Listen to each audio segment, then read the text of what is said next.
Hello and welcome to another episode of Anime Explained, and today we are going to take a look at the most requested topic for other non-overrelated anime videos, and it will be about Goblin Slayer, or rather, what allows the Goblin Slayer to slay goblins so effectively, his gear.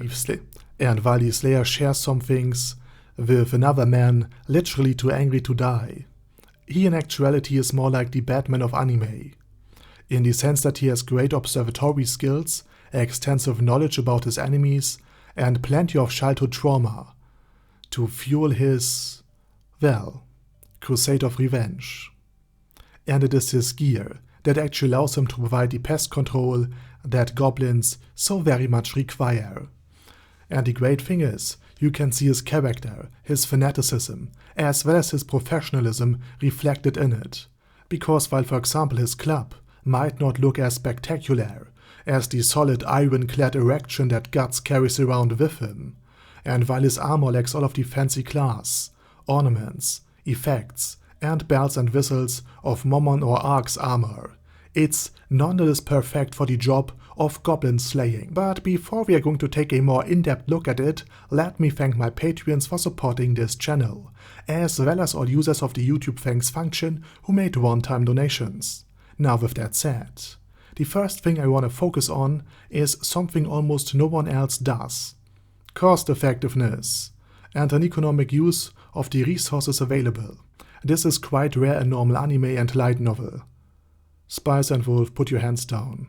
We acknowledge you. But in Goblin Slayer, which is heavily inspired by Dungeons and Dragons and doesn't feature an overpowered isekai main character, it is downright exceptional, because risk is always present in Dungeons and Dragons, where attacks, counterattacks, one's own defensive, one's own senses, and anything else is dependent on luck, which in general gives everything that the Slayer does and survives not only a far more grittier, but also a more professional and dark vibe.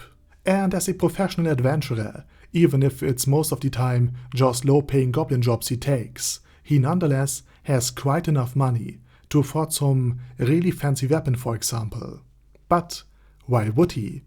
Basic goblins are on average far weaker than the baseline human, and only poses a threat through their quantity, not their quality.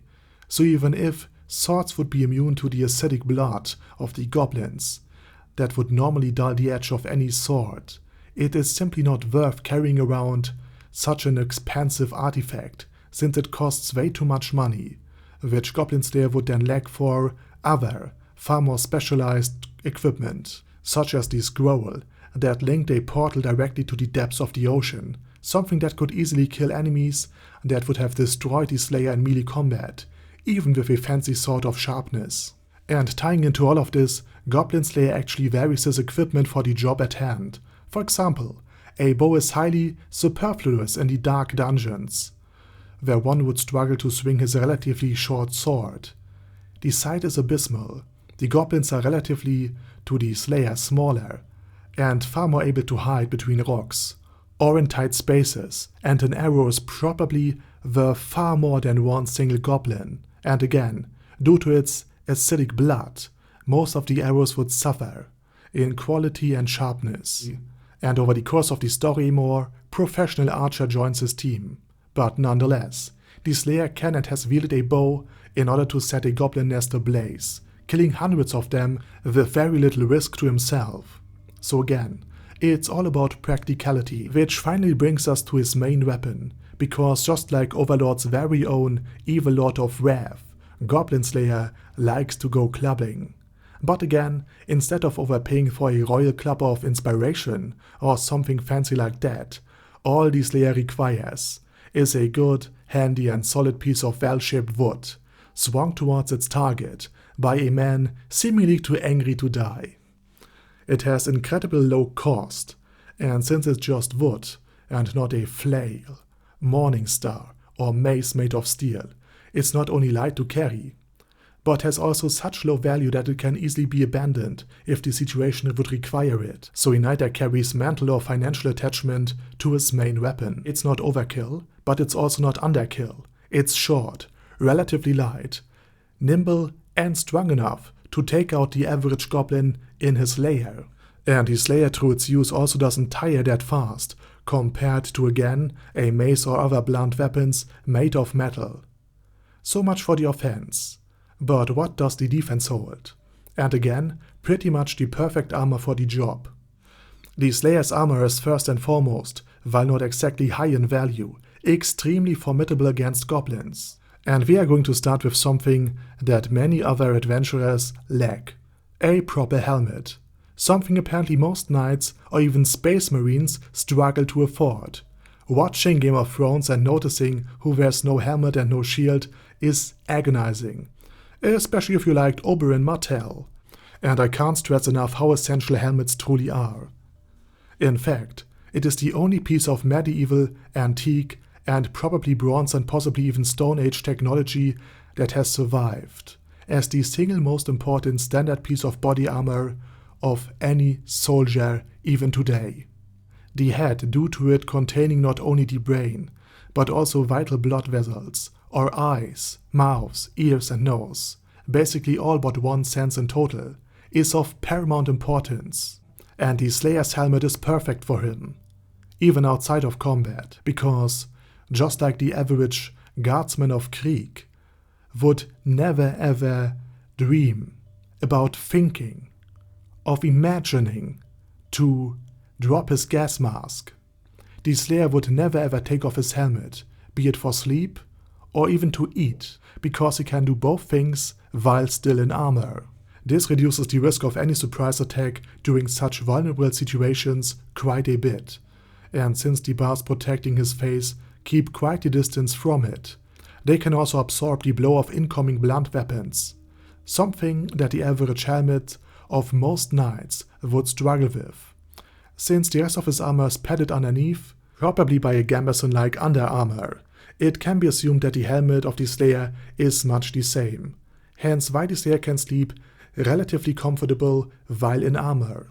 And due to the layers of air trapped under his armor, he can also sleep quite well in nature, because the trapped air in it acts as isolation. Additionally, just like any good bicycle helmet, it has a front protector, protecting the forehead from blunt trauma and falling damage, something especially important in ill-lit caves full of enemies. And the same goes for his chin as well. And last but not least we come to the rest of his armor, which is padded, and apparently made up of various other pieces of metal, so again, it is cheap and can be rebuilt and repaired at a very low cost, compared to a knightly full-plate armor.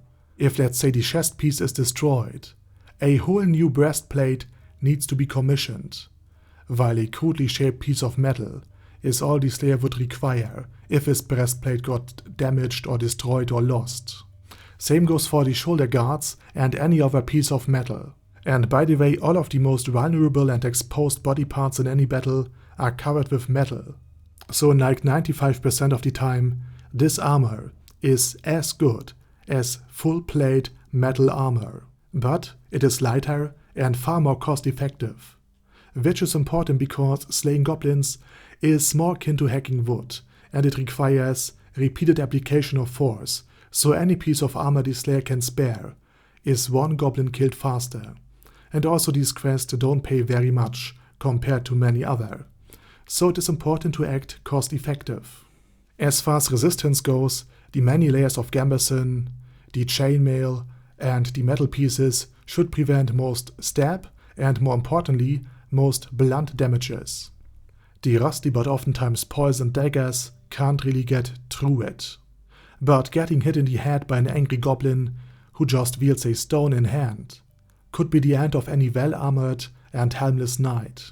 So his armor is extremely well suited for this situation he goes in repeatedly.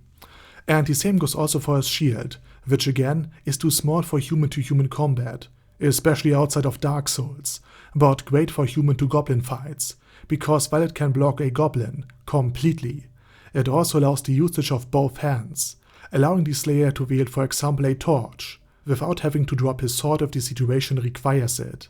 It is also lighter than normal shields, and thus doesn't hinder his movement or travel as much as a normal one would. Really the only problem I have with this armor is the fur around the Slayer's neck, while it serves to protect the snack undoubtedly, it should also soak up blood like crazy, which isn't something you would want, but outside of that, I really can't find a problem with his gear. And believe me, I tried.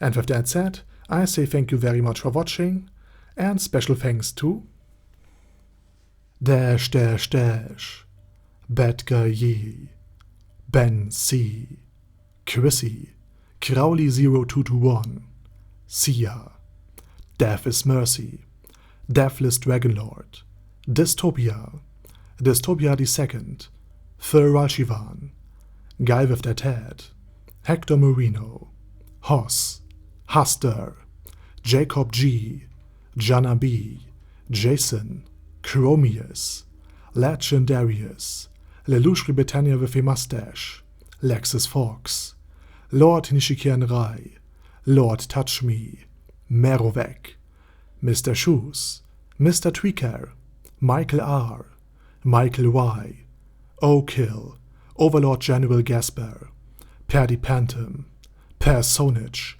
Primus 11, Shadow Lightning Wolf, Shrine Keeper, Texas Deer, The Orc Warboss, Rock Ed Smasher, T.E. Wang, Vash Hawkeye, Vegito 27, Venture Fanatic, Wilhelm, and Zonnegon. Thanks guys. Anyway, have a nice day, and I hope to see you all again soon on my next video.